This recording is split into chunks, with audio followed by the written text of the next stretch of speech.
తిరుపతి అభయారణ్యంలోని మాల్వాడి గుండం వద్దకు రీల్స్ చేసేందుకు వెళ్లిన 5 యువకులను అలిపిరి పోలీసులు అదుపులోకి తీసుకుని విచారిస్తున్నారు.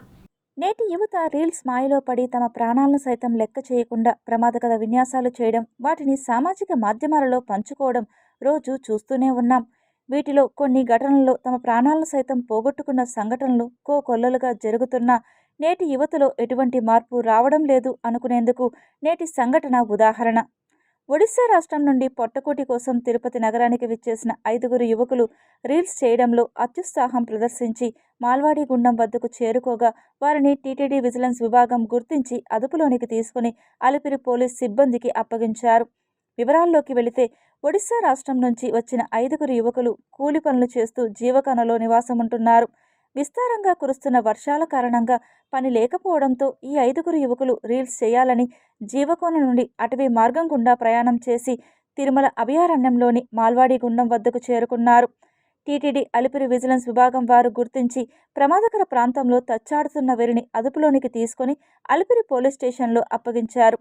ప్రమాదకరమైన కొండపై నుంచి రీల్స్ చేస్తున్న యువకులను అలిపిరి పోలీసులు మందలించి వివరాలు సేకరించి వీరికి కౌన్సిలింగ్ ఇచ్చారు. ఈ సంఘటనను దృష్టిలో ఉంచుకొని ఇటువంటి ప్రమాదకర చర్యలకు పాల్పడితే కఠినంగా హెచ్చరించడంతో పాటు తగిన శిక్షలను విధించడం జరుగుతుందని ఈ సందర్భంగా వారు తెలియజేశారు.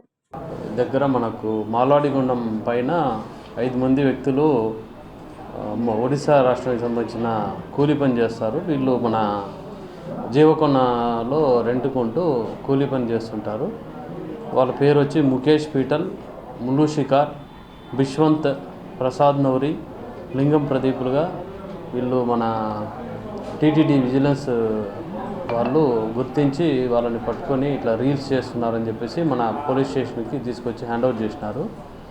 దాంట్లో భాగంగా ఇట్లా రీల్స్ చేయడము, అదేవిధంగా అది ప్రమాదకర పరిస్థితుల్లో వాళ్ళు ఆ కొండపైకి ఎక్కి ఉన్నందున దానిపైన వాళ్ళకి కౌన్సిలింగ్ ఇచ్చి ఈ విధంగా చేయకూడదని చెప్పి ఫర్దర్గా ఫ్యూచర్లో ఎవరు కూడా ఇట్లా చేయకూడదనే ఉద్దేశంతో వాళ్ళని హెచ్చరించి వాళ్ళ మీద తగిన కేసు నమోదు చేసి వాళ్ళని వార్న్ చేసి తదుపరి ఇంకా ఈ విధంగా ఎవరు చేయకూడదన్న ఉద్దేశంతో ఎవరు కానీ ఇట్లా చేసినా వాళ్ళపైన చట్టపరమైన చర్యలు తీసుకొని దానిపైన తగిన చర్య తీసుకుంటామని చెప్పేసి తెలుపుకుంటాం.